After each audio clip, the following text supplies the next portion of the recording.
দেখতে পাচ্ছেন এটি একটি সিঙ্গেল চ্যানেল রিলে মডিউল। এটির মাধ্যমে নোড এমসিইউ ইউজ করে, যেটাকে ESP32 হিসেবে রিপ্লেস করা যায়, ইউজ করে হোম অটোমেশনের একটি প্রজেক্ট খুব তাড়াতাড়ি আপনাদের দেখানো হবে। সো এই রিলেটি দিয়ে মাত্র একটি চ্যানেল বা একটি ডিভাইস কন্ট্রোল করতে পারবেন, যেমন একটি ফ্যান কন্ট্রোল করতে পারবেন।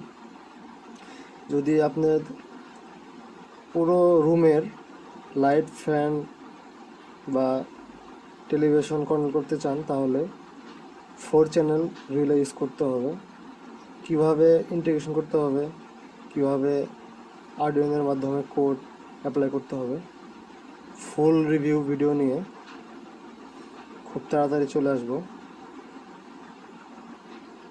সবাই সাথে থাকুন। ধন্যবাদ।